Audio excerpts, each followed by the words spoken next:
Hare Krishna, Krishna Krishna, Hare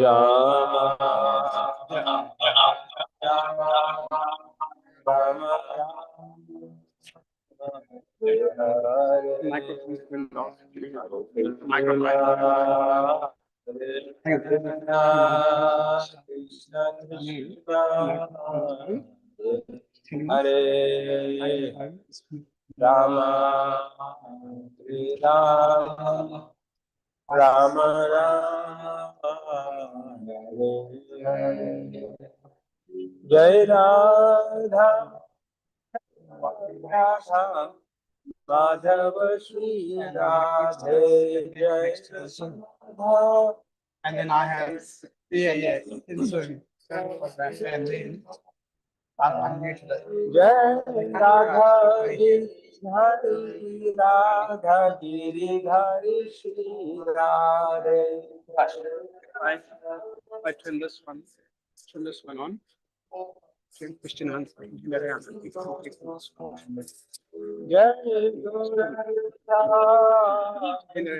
Gauranitha, Gauranitha, Jai Gauranitha, Jai Gauranitha, Gauranitha, Jai Jai Prabhupada, Prabhupada, Prabhupada, Jai Prabhupada, Jai Jai Prabhupada, Prabhupada, Prabhupada, Prabhupada, Jai Jai Gurudev, Gurudev, Gurudev, Jai Gurudev, Jai Jai Gurudev,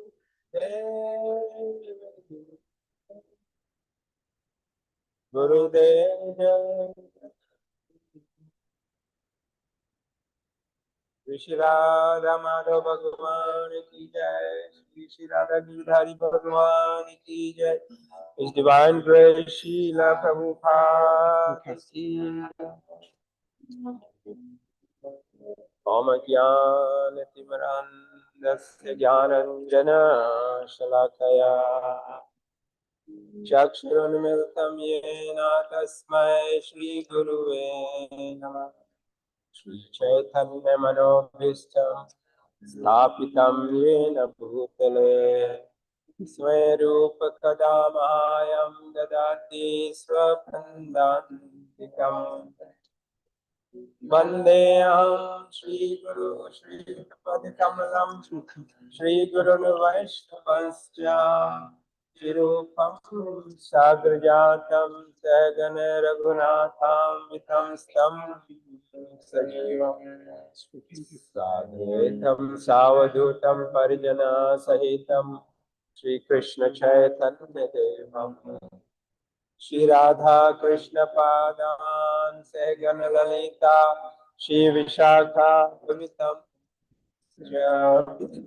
He Krishna Karuna Sindhu Dinabandhu Jagatpate Gopesh Gopika Kanta Radha Kanta Namostate Tapta Kanchan Gaurangi Radhe Vrindavaneshwari Vrishabhana Sute Devi Pranamami Hari Priye Vancha Kalpataruvescha Kripa Sindhu Bhai Vacha Pati Thanam Pavanebhyo Vaishnavebhyo Namo Namah Jai Shri Krishna Chaitanya Prabhu Nityananda Shri Advaita Gadadhar Shivasadi Shri Gaura Bhakta Vrinda Hare Krishna Krishna Krishna Hare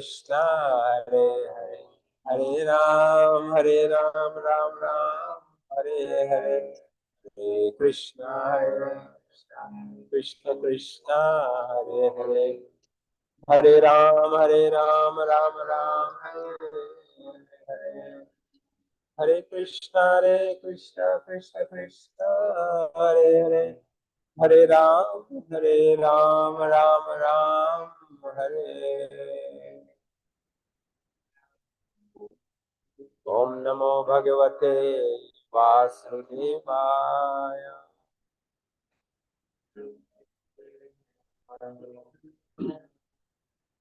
Om Namo Bhagavate Vasudevaya.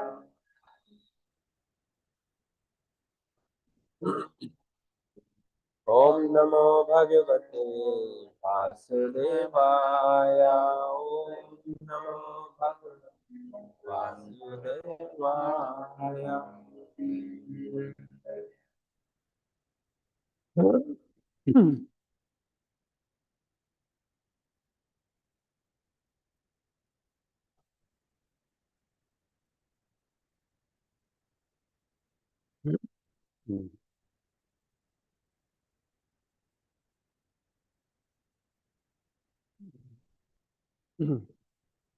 So Hare Krishna everyone, welcome to Sri Radha Giridhari Temple, and Saturday morning we are having Bhagavatam class, the regular program, and we will start with Srila Prabhupada's Lilamrita, page 147, and the chapter 42, Developing Mayapur.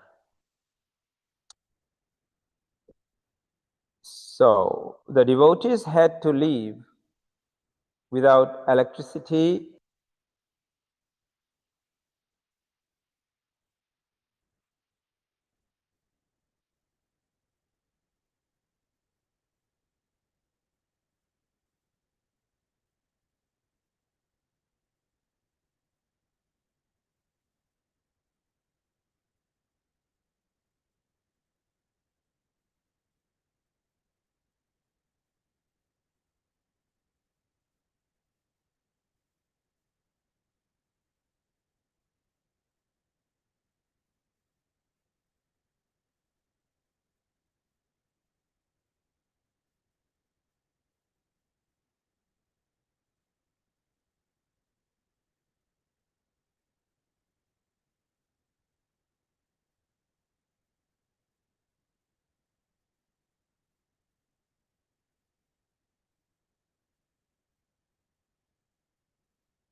This mic seems to keep turning on. Okay.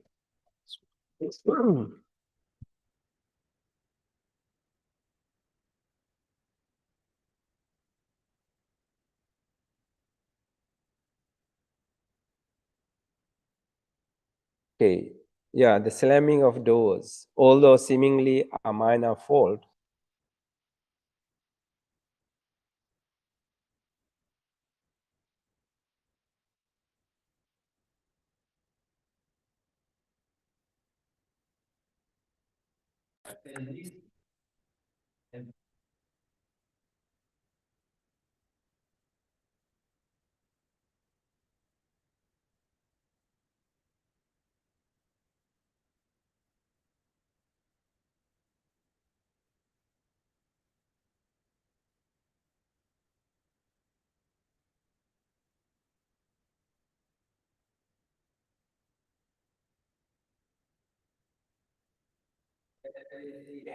testing.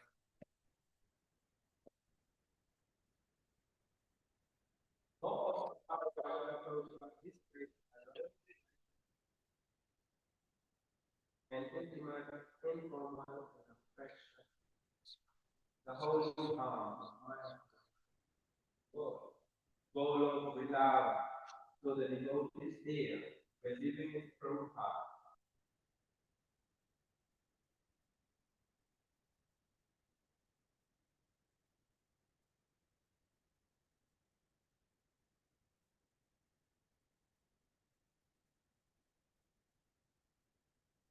He sometimes even goes into their village.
Arshada Vibudha Yutha Patim Apri.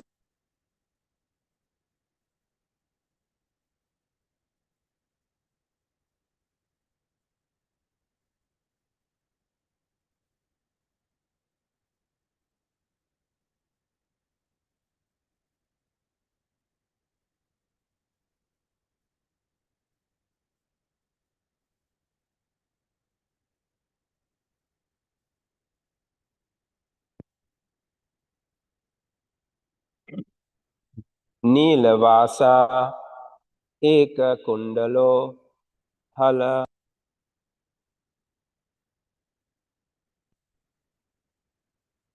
भुजो भगवान महेंद्रो वारणेन्द्र इव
Okay. So that's text 7.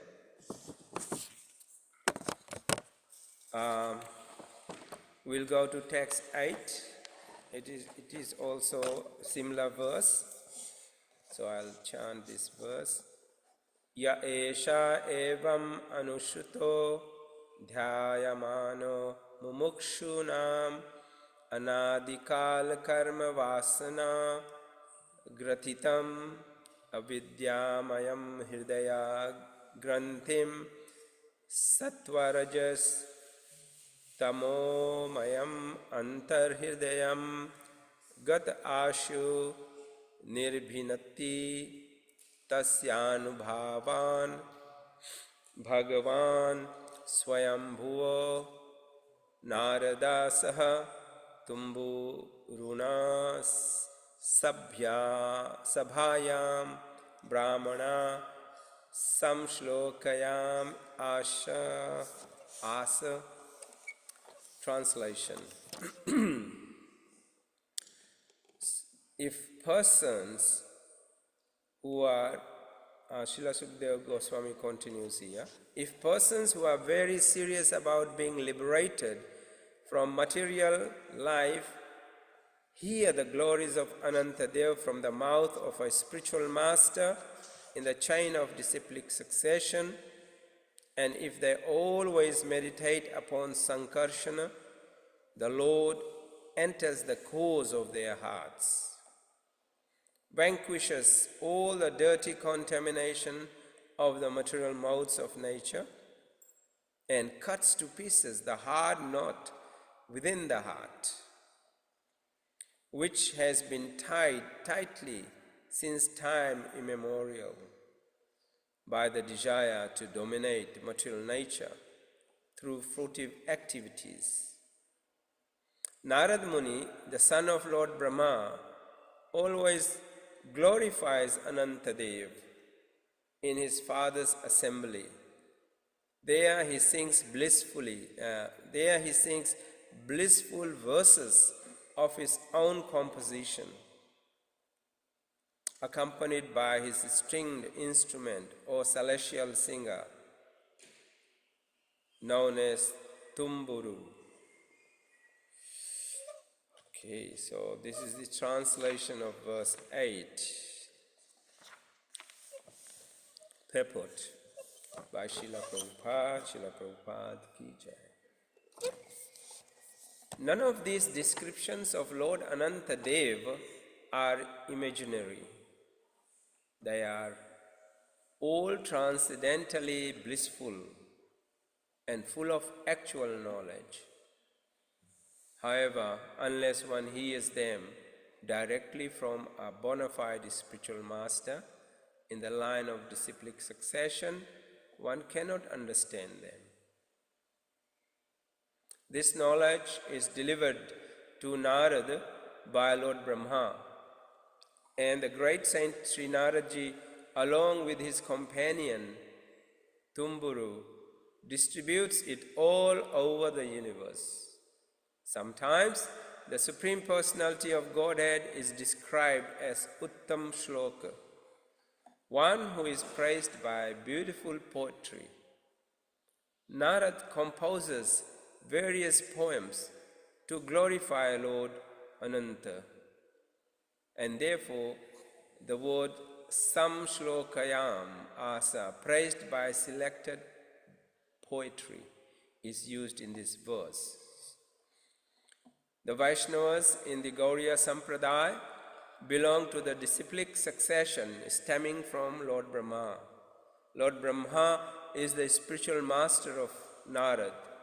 Narad is the spiritual master of Srila Vyasadeva, and Vyasadeva wrote the Srimad Bhagavatam as a commentary on the Vedanta Sutra. Therefore, all devotees in Gauriya Sampradaya accept the activities of Lord Ananta related in the Srimad Bhagavatam as authentic, and they are thus benefited by going back home, back to Godhead.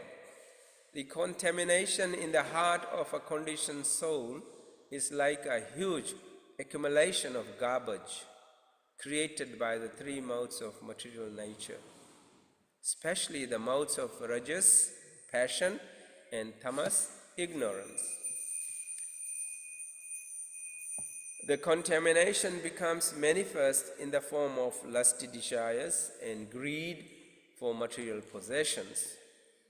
As confirmed herein, unless one receives transcendental knowledge in disciplic succession, there is no question of his becoming purified in this contamination. Om Jnanatimrandhasya Jnananjana Shlakaya Chakshurunmiltam Yena Tasmai Shri Guruve Namah. Nama Om Vishnu Padaya Krishna Pristhaya Bhutale Srimate Tamal Krishna Goswami Iti Namne. Nama Om Vishnu Padaya Krishna Pristhaya Bhutale Srimate Bhakti Vedanta Swami Iti Namine. Okay.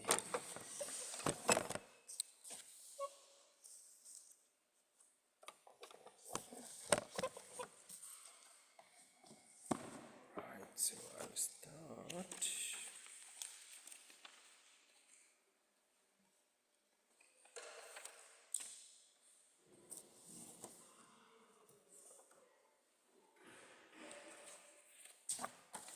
So, this verse is glorification of Lord Anantadeva by Srila Sukadeva Goswami, and I'll just give you a summary of this chapter. This chapter is titled Lord Anantadev.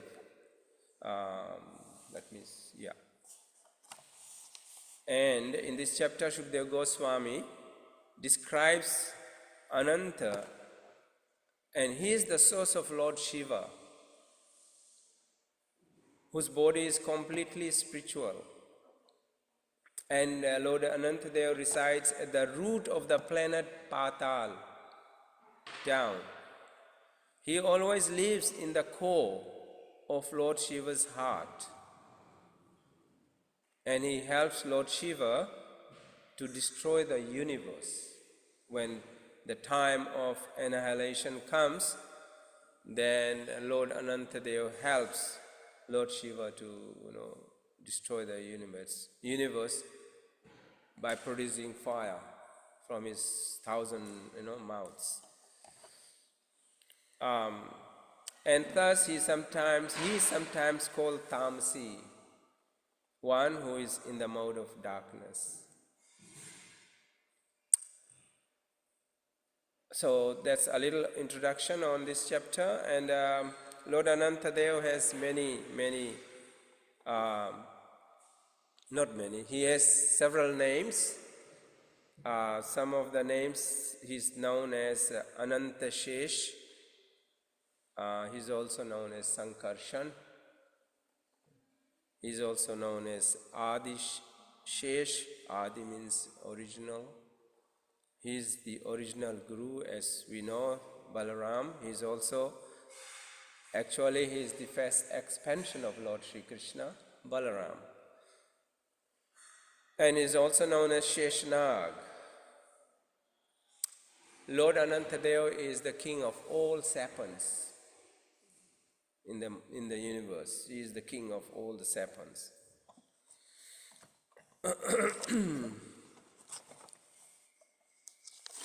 So his name is Anant. Anant means endless, without end, infinite. That's Anant. So that's Lord Balaram. He is also called Shesh, Ananta Shesh. Shesh means the remainder, the leftover. So when the whole universe is annihilated, then he remains. So that's why he's called Ananta Shesh. The whole creation is destroyed, annihilated, but Lord Ananta still remains. And he has a very massive form. You can't imagine, it's inconceivable. Lord Ananta is so huge. And he's depicted as white serpent, massive, huge white serpent. And the entire, with thousands of hoods, he has thousands of hoods. And each of the hood has gem on them, glittering gem. He's also known as divine residence because, and he resides, where does he reside? As I mentioned, in Patal, right down, he resides 240,000 miles beneath the planet Patal, at the root of the universe. Universe is there, at the root he resides. That's Lord Anantadev. Some cosmic roles and glories of Anantadev. Supports the universe, as we know that all the universes stay on top of his hoods, or so many hoods. And the size of the universes are just like mustard seeds, so small in comparison to his massive body. All the universes lie or stay or stand on the head of the Ananta. There are so many hoods.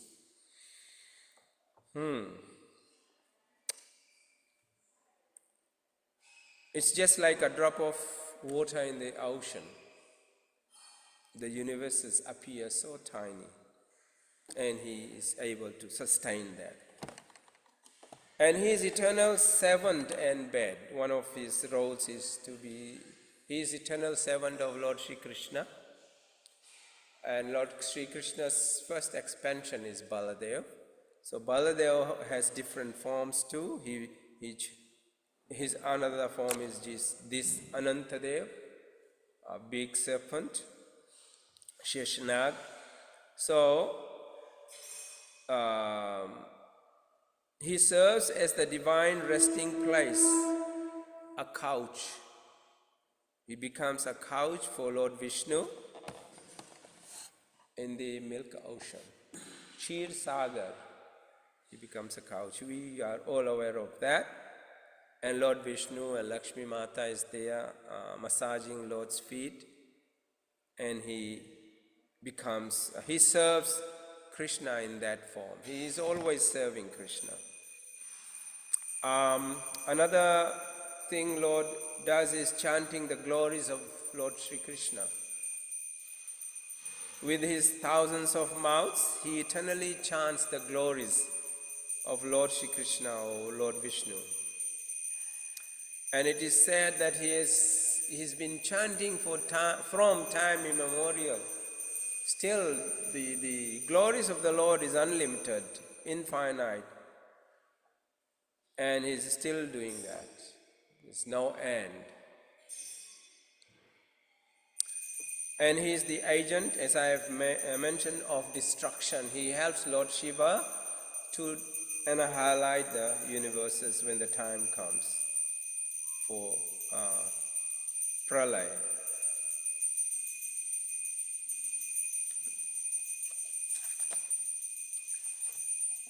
Okay, some prominent incarnations when he comes to this material world, when Krishna comes in different forms.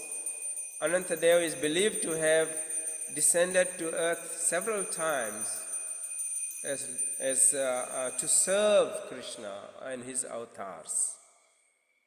See, the most prominent one is Lakshman. He came as Lakshman when Lord Ramchandra appeared in Treta Yuga. He was the brother of Lord Ram and he served him. Just like he's serving him in the milk ocean, in the universe, Lord Vishnu and Lakshmi Mata as a form of Shesh Nag. He is always serving the Lord. So he served Lord Ram, as you know the Katha, how he became very austere. He went to the forest with Lord Ram for 14 years. It is mentioned that he did not sleep or eat anything for 14 years. That type of tapasya he performed. Only he can do it. And then he came as Balaram, elder brother of Krishna, when Lord Krishna appeared in Dwapar Yuga. And he served Krishna in many ways. He also helped him to kill the demons. And in Kali Yuga, when Lord Chaitanya Mahaprabhu appeared, he came as Lord Nityananda. And he came to help Lord Chaitanya Mahaprabhu to distribute the love of Godhead to each and every person, each and every soul in this universe. So there again, he is serving the Lord. He is the servitor of the Lord, always serving. Okay, some quick facts about Lord Anantashesh in relation to the universe. And in Sanatan Dharma, in the Vedic literature, he is known as Anantashesh. And he is the ruler or the king of all the serpents which are mentioned in our scriptures. He is the king of all the serpents. And his parents are, you might know, Kadru. His mother is Kadru and his father is Kashyap Muni. And they had thousand sons or snakes, nagas. And actually, Lord Anant, when he was born, he left the whole family and went to do tapasya. He did tapasya, penance and austerities.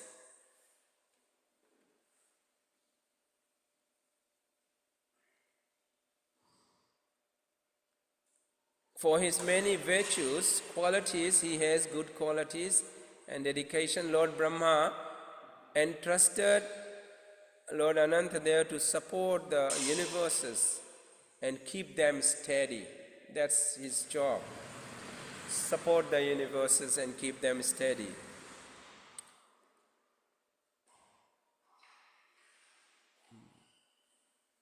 And Vishnu, Lord Vishnu, rests on Anantashesh, who acts as his couch or vessel in the cosmic milk ocean. So these are some of the facts about Lord Anantadev. We have mentioned about Patal Lok. It is mentioned in the Srimad Bhagavatam there are 7 Patals. There are 7 Patal Lokas below the planet Earth. They are considered realms below the earth, Bhulok,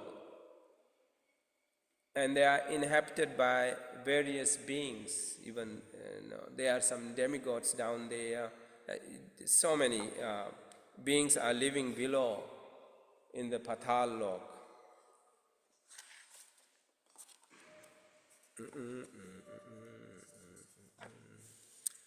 Okay.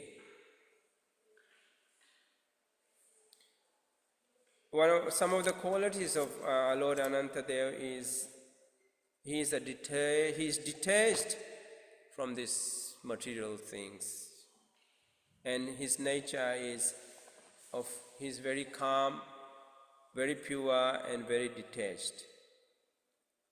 He is said to have performed a lot of tapasya, austerities to please Lord Brahma.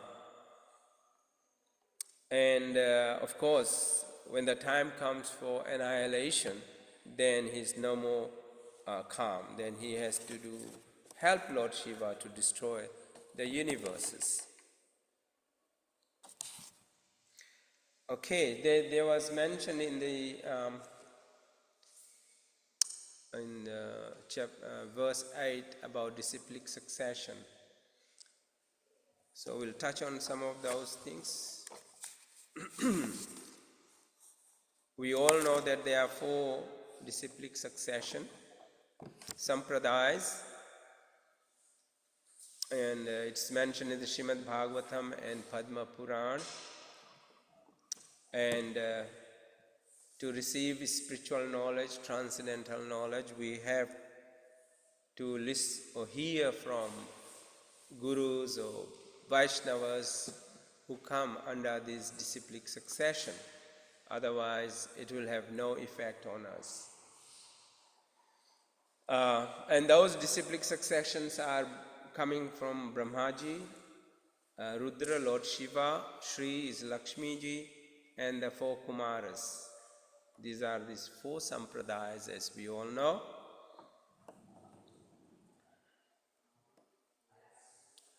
These authorized chains or disciplic succession, starting from Brahma, Shiva, Lakshmi, and the 4 Kumaras, ensure the preservation of pure Vedic wisdom, and particularly in Bhakti Yoga. They ensure that the knowledge, the wisdom is still pure, not contaminated, if we hear from this disciplic succession. And the person who, the great Acharya, who advocated Brahma Sampradaya, ISKCON is under Brahma Sampradaya, which comes from Lord Brahma, and who advocated this later on is Sri Madhava Acharya. And then ISKCON comes under Brahma Madhava Gauriya Sampradaya. Gauriya is added to this sampradaya because Lord Chaitanya appeared in Gauradesh. That's why Gauriya word is added to our sampradaya. And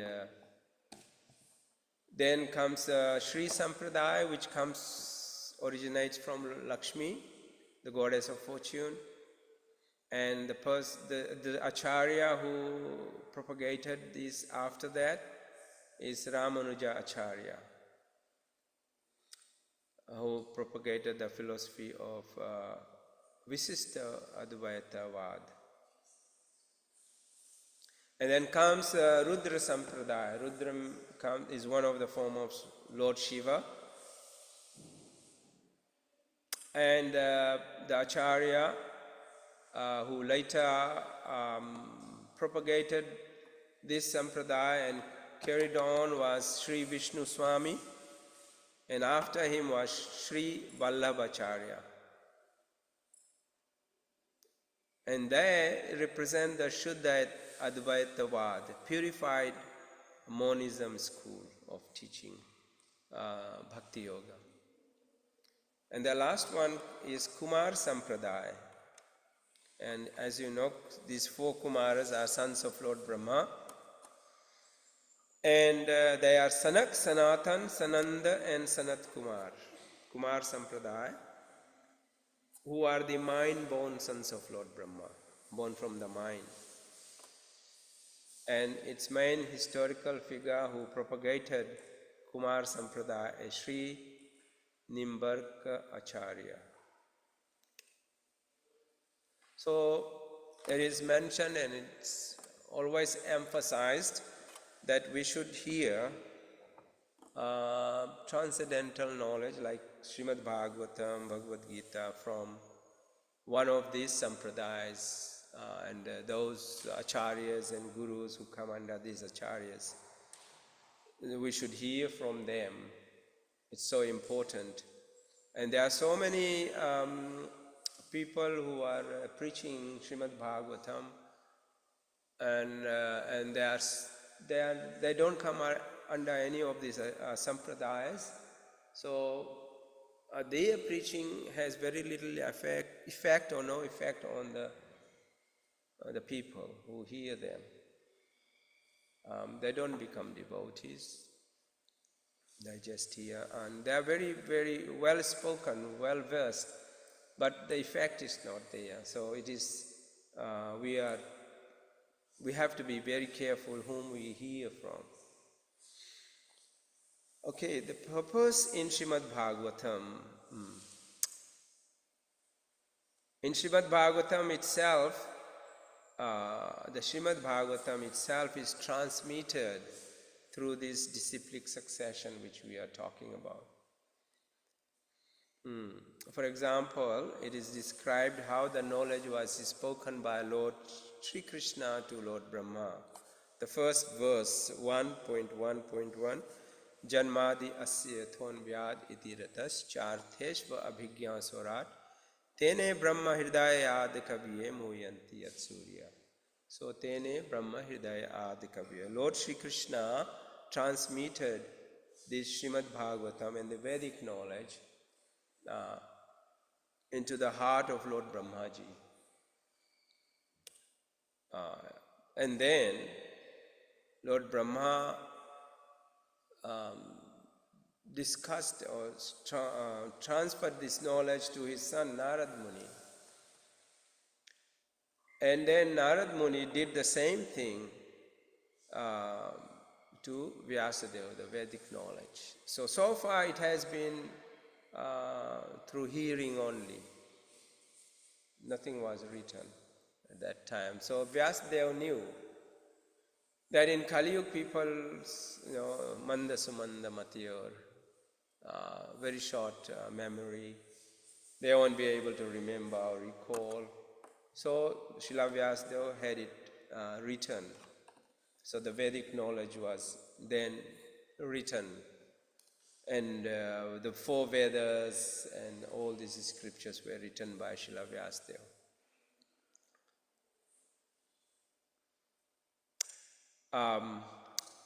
It is why this knowledge comes in disciplic succession is to ensure that the message remains authentic and also unbroken. This chain of transmission is known as parampara, as we know. There is a verse 4.2, evam parampara praptam imam rajarishyo vidu sakaline hamata yogonasta parantapa. This knowledge comes in parampara system, and we have just discussed this so much. These are all sampradayas here. So that the knowledge still remains reliable and confidential, and it is not contaminated. It is in its pure form. It's so important. Otherwise, people in general who read Bhagavatam and Bhagavad Gita, and some of them have translated and put in their own opinion, and diluted the main teachings, and some of them even don't recognize Krishna as the Supreme Personality of Godhead. So they have so many ideas and people get confused. So that's why Srila Prabhupada stated that Bhagavad Gita as it is. We should read that. So ISKCON comes under Brahma Gauriya Madhva Sampradaya, disciplic succession. And there are 32 acharyas, prominent acharyas in this. It is in Bhagavad Gita in one of the pages in front. You know the names. I don't have to memorize, but I'll just give some of the names. Starts from Lord Sri Krishna, the knowledge, the transcendental knowledge. And then goes to Brahmaji, Naraji, Vyasdev, and it keeps going. Then in 21st line, it's Ishvara Puri. After that is Lord Sri Chaitanya Mahaprabhu and the Goswamis after that. And then 25th is Krishnadas Kaviraj Goswami. And these are the acharyas who come in the parampara of our parampara. And then comes Bhakti Vinod Thakur, Gaur Kishore Das Babaji, and Bhakti Siddhanta Saraswati Thakur. After him comes I.C. Bhaktivedanta Swami Srila Prabhupada. So this is the disciplic succession of our sampradaya. Starts from Lord Sri Krishna. Okay. So there, as I have already mentioned, why anyone should receive this knowledge, transcendental knowledge through disciplic succession. It's essential because it ensures the purity, accuracy, and spiritual potency. These are very important of these teachings of the Srimad Bhagavatam and Bhagavad Gita. Ensures the purity, accuracy, and spiritual potency of the teachings. In Vedic tradition, this knowledge is not something to be discovered. We don't have to discover, as like the mental speculators, the jnanis do that. They want to discover themselves this spirituality. Now, in our tradition, it is not discovered. It is descending process. It comes from Lord Krishna himself to descending, and we take it like that. And we just take it from our scriptures. We don't speculate, and we don't try to discover anything. There's nothing to be discovered. Everything is already there in our scriptures. So, from our higher authority, our spiritual masters and our senior devotees, that's how we learn. And the student should be submissive. We have to be submissive to learn this knowledge. So this is very important. Protection against mental speculation. This is one of the very important things. Human beings, we all are imperfect. We possess 4 imperfections, and you all know that. A tendency to commit mistakes, and we can be illusioned, a propensity to cheat, and having imperfect senses. So these are, we can, if we just try to give our own opinion, we'll commit these mistakes, and we distort this transcendental knowledge. The other one is to preserve the spiritual potency, which I have already mentioned. The parampara is often compared to electric circuit. The parampara, electric circuit. Active connection. When you receive a mantra or this transcendental knowledge from an authorized line, you are plugging in to the original power source, which is Sri Krishna. So through parampara, that's the line, authorized line. When you plug into that, then we are plugging into the original power source, which is Lord Sri Krishna.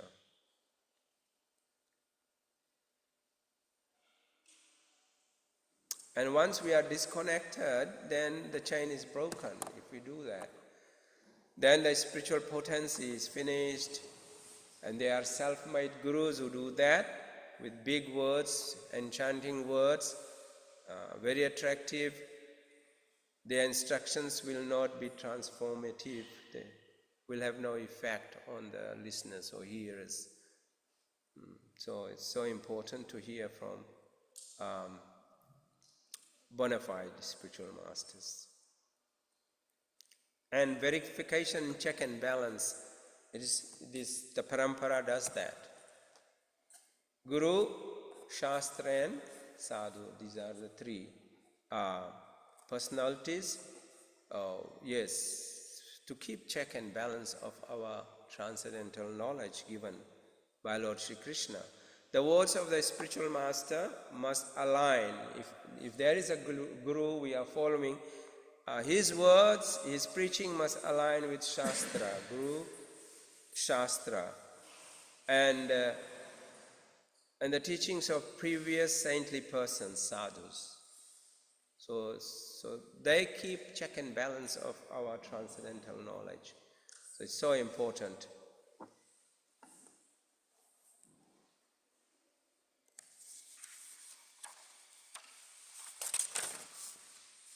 So if anyone wants to receive this transcendental knowledge and come into this parampara, you have to follow this. It's mandatory requirement to take initiation, or you have a Siksha Guru, they also be under this parampara, and then you receive the knowledge, correct knowledge.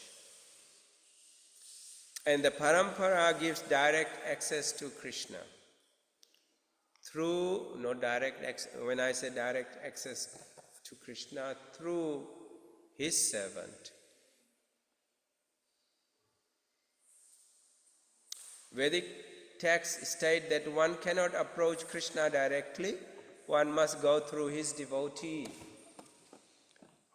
We have to go through the devotee of Krishna, and then we'll be able to approach Krishna. We cannot approach him directly.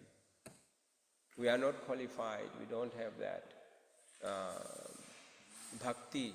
We have to train ourselves and become a devotee, and then learn sadhana bhakti and all that, and then we are able to do some seva for Krishna. By hearing from a self-realized soul who has seen the truth, the student's heart becomes purified, allowing transcendental knowledge to be revealed.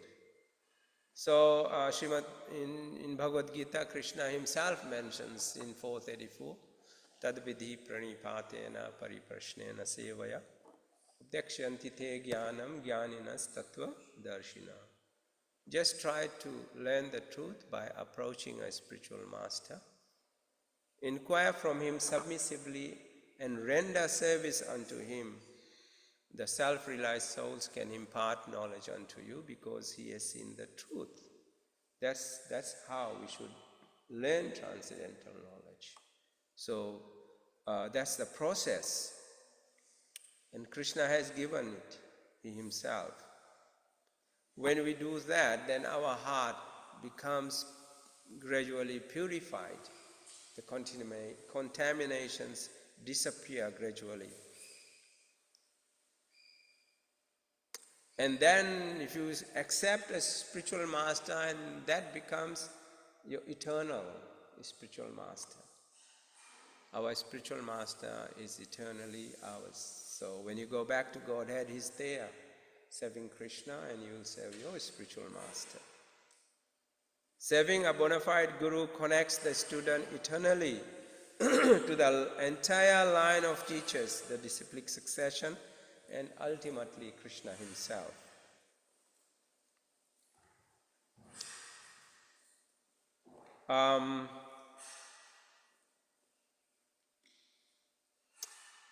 In the Srimad Bhagavatam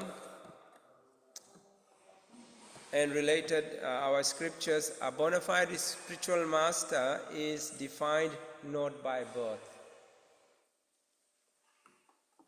So this is very important. In the Hindus believe that if you are a Brahmana, then you are a Brahmana. You cannot, anyone else can't become a Brahmana. You are born a Brahmana. That's a normal belief. But Krishna's message is different in Bhagavad Gita. Guna karma vibhagasha. Guna and karma. If you have the qualities of a Brahmana, then you are a Brahmana. So, in Vedic literatures also emphasize on that. Not by birth or social status, but by internal and external qualifications. We should have that qualification. Then you become a Brahmana, or whatever. You can become a guru, a spiritual master as well. Srimad Bhagavatam, one of the verses, let me see if I have it here. A very important verse which relates to all the things that we have discussed. 11:3:21, which describes a guru as someone who has realized the conclusions of the scriptures and is fixed in service of the Supreme. And that verse goes like this. And you know it's those who have been preaching. Tasmad gurum prapadyata jikyasu shreya uttamam shabde pare cha nishnatam brahmani upasham ashrayam. Translation. Therefore, any person who seriously desires real happiness must seek a bona fide spiritual master and take shelter of him by initiation. The qualification of the bona fide guru is that he has realized the conclusion of the scriptures by deliberation and is able to convince others of these conclusions. Such great personalities who have taken shelter of the Supreme Personality of Godhead, leaving aside all material considerations, should be understood to be bona fide spiritual, to be bona fide spiritual masters. This is the translation of this important verse, 11:3:21. Tasmad gurum prapadyata jigyasu shreya uttamam shabde pare cha nisnatam brahmani upa sam ashrayam. So the qualities, the qualifications of the spiritual master is mentioned. If we really want to make progress in our spiritual life, we have to take shelter of a bona fide spiritual master and serve him. So the qualities are also given here, that they should have realizations of all this knowledge. Realized souls, they are self-realized souls. And also, they can convince others the conclusion of the scriptures. Just like His Divine Grace Srila Prabhupada. He is a bona fide spiritual master coming under this our disciplic succession. His guru is Bhaktisiddhanta Saraswati Thakur and so on. And he has a spiritual master, he served him, and now he's following the instruction of the spiritual master, and he followed and he went out and preached in the Western world. And he was able to convince others the conclusions of this transcendental knowledge. And here we are sitting, because we are convinced whatever he's spoken, he has preached, shared, we are convinced that if we follow the same path, we are on the path, progression path, back home, back to Godhead. So our spiritual masters will take us back if we become a good disciple of theirs. Okay, let me see anything else I have here.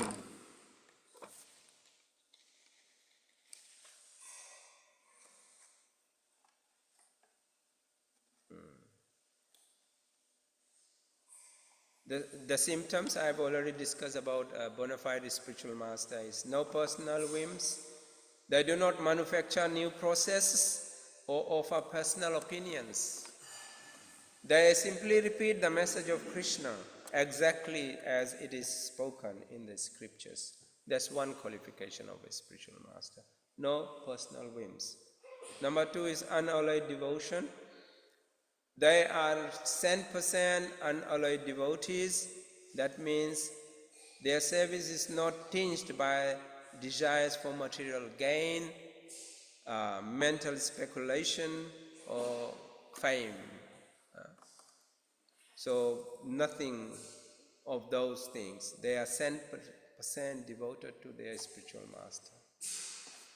And they follow their instructions. That's no personal whims, unalloyed devotion, and the last one is compassion.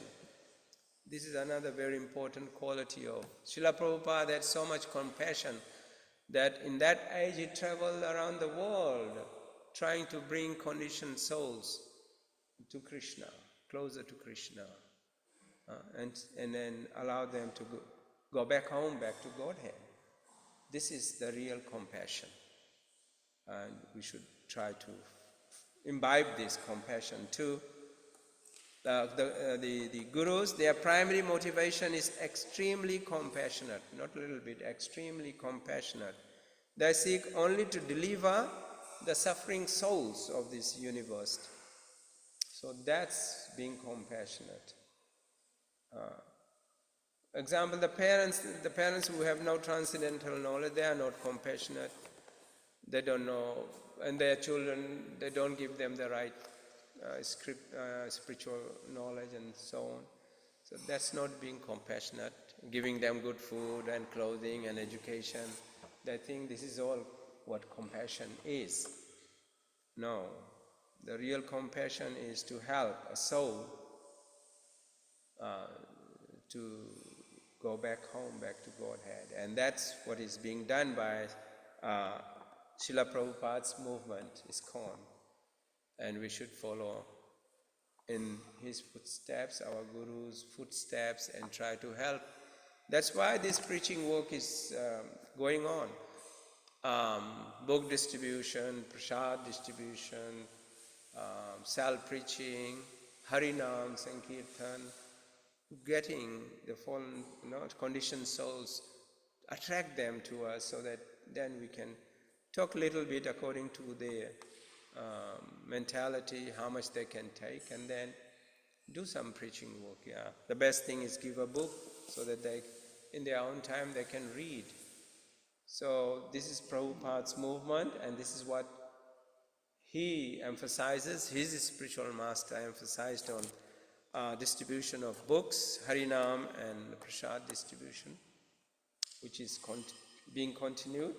And we are so fortunate to be here in Auckland. We are trying to do the same thing by the mercy of our senior devotees here and the spiritual masters who are in charge of Auckland Yatra. So fortunate. So I'll stop there. Any comments and questions?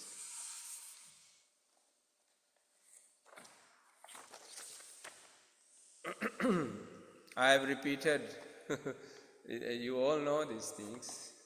have, but it's a kind of reminder to me and to everyone. Parampara and all that. Yeah. All right. Yeah, Prabhu. I have a question. Most of it, I have seen that there's a depiction of Patanjali, that he was the incarnation of Adishesh. Is there a Vaishnava scriptural evidence that prove or provide or related to those Patanjali. Patanjali? Because of the Yoga Sutras of Patanjali. So if there's an evidence about the proof that he was the incarnation of Adishesh, what is the relationship of it? So who has written the Patanjali scripture? Or is the philosophy? Pardon? Yoga Sutras of Patanjali, it's related to the asanas. Because I have seen it in the book. Okay, unfortunately I have no idea about it. I haven't read and seen. Yeah. You can make your decision by following this and see whether it connects to our Vaishnava thing. You are asking whether it is bona fide or not, or what are you asking? Yeah, similar thing. Because most of us, just like say, if we are practicing the asanas, we try to refer to that as one of the book that's also Yoga asanas, you're talking. asanas. Yoga asanas are good for your health. You have to keep your body healthy. If you follow that, fine. But follow these scriptures according to your spiritual master, and our scriptures are there. It's nothing wrong to keep yourself healthy, following yoga asanas. The purpose is to keep you healthy so that you can perform this devotional service. That should be the mood, not for any other purpose. Yoga is that, asanas. Yeah. Yeah. So actually, if the following of the Ashtanga yoga process, they follow the Ashtanga yoga process. So there are different postures and processes that we go through. But that is a much more difficult process in Kali Yoga. So it's much easier because Lord Krishna describes this in the Bhagavad Gita to Arjuna. And Arjuna says this is more difficult. He says this is very difficult for me. I can control the wind, but I don't think I can control the mind, which is the process of the Ashtanga yoga process. So Krishna has explained how the Bhakti yoga process, the devotional service process, is much more easier and much more quicker. Just because it's easier doesn't mean it's less important or any less. It's the topmost yoga, the Bhakti yoga, and it's the easiest way. And the easiest way is to chanting the holy name. So this Ashtanga yoga process is still a bona fide process, but it's just a very more difficult process. It's hard, very difficult to do. And it is actually an easier pathway, which is what Prabhupada's taught, which is, and what Krishna is explained in the 12th chapter, which is the Bhakti yoga process. So Ashtanga yoga is bona fide. It's not just one bona fide. It is bona fide. It's not much more difficult process. So why go through that when we go easier process? Through Bhakti yoga. thank you, Prabhu, for clarifying. Yes, there are different yogas. Starts with Karma Yoga, then Jnana Yoga. Ashtanga Yoga is also there, which is, and then breathing, and then doing this meditation, which is very difficult, as Prabhu has mentioned. And the last one is, topmost is Bhakti Yoga. So, yeah, we are doing Bhakti Yoga. That's the easier process. Yeah. Anything else? Alright, Granthra Srimad Bhagavatam ki jai, Srila Prabhupada ki jai, Vaishnavindra ki jai, and Thai Gaur Premanande, Hari Hari Bol.